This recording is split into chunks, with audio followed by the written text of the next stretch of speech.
వైసీపీని ఓడించేందుకు కులతత్వ మతతత్వ పార్టీలు ఏకమయ్యాయని ఎంపీ విజయసాయిరెడ్డి ఆరోపించారు. ఈ రెండు పార్టీలతో పొత్తు పెట్టుకున్న జనసేనకు భవిష్యత్తే లేదన్నారు. టీడీపీ నేతలు వీధి రౌడీలు, చిల్లర మనుషుల్లాగా ప్రవర్తిస్తున్నారని విమర్శించారు. ఏపీకి వచ్చిన డ్రగ్స్ పై ఆరా తీస్తే టీడీపీ లింకులు బయటపడుతున్నాయన్నారు. జనసేన పార్టీ ఏ ప్రాతినిధ్యం లేనటువంటి అసెంబ్లీలో కానీ పార్లమెంటులో కానీ ఏ ప్రాతినిధ్యం లేనటువంటి ఒక చిన్న రాజకీయ పార్టీ. ఆ పార్టీకి భవిష్యత్తు లేదు. ఆ పార్టీ వేరే పార్టీలతో అనుసంధానం అయితేనే ఏదో కొంచెం కొద్దో గొప్పో 1-2 సీట్లు వస్తాయన్నటువంటి నమ్మకంతో టీడీపీ, జనసేన, బీజేపీ ఒకటి కావడం జరిగింది.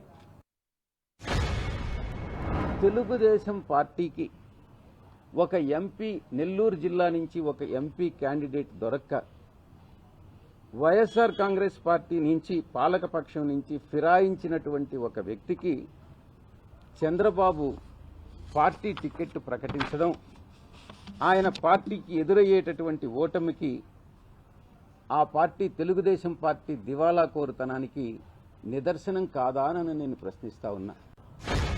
ఒక వీధి రౌడీల్లాగా, ఒక చిల్లర మనుషుల్లాగా ఈరోజు మాట్లాడడం నిజంగా చాలా బాధ కలిగిస్తూ ఉంది.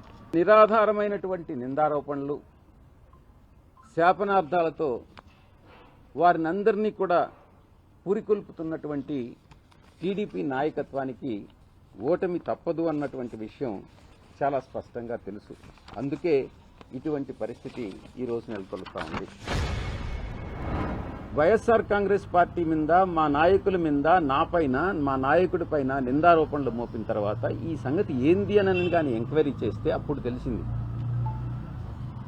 దీంట్లో ఉన్న వెనుక నుండేటటువంటి నడిపించిన వ్యక్తులందరూ కూడా ఏ కంపెనీ పేరుతో అయితే ఈ యొక్క మెటీరియల్ వచ్చిందో వాళ్ళందరూ కూడా చంద్రబాబు సామాజిక వర్గానికి చెందినటువంటి వ్యక్తులు, టీడీపీకి చెందినటువంటి వ్యక్తులు మాత్రమే ఈ యొక్క మాదక ద్రవ్యాల వ్యాపారాన్ని చేస్తున్నారు అన్నటువంటిది.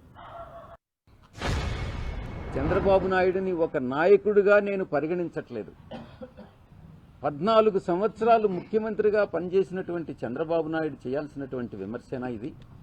ఇటువంటి నిందారోపణలన్నీ చేయించడం, తను చేసిన తప్పులన్నింటినీ ఇంకా మిగతా వాళ్ళ మీద వేయడం, ఇది ఒక అలవాటుగా చంద్రబాబు నాయుడికి మారిందనని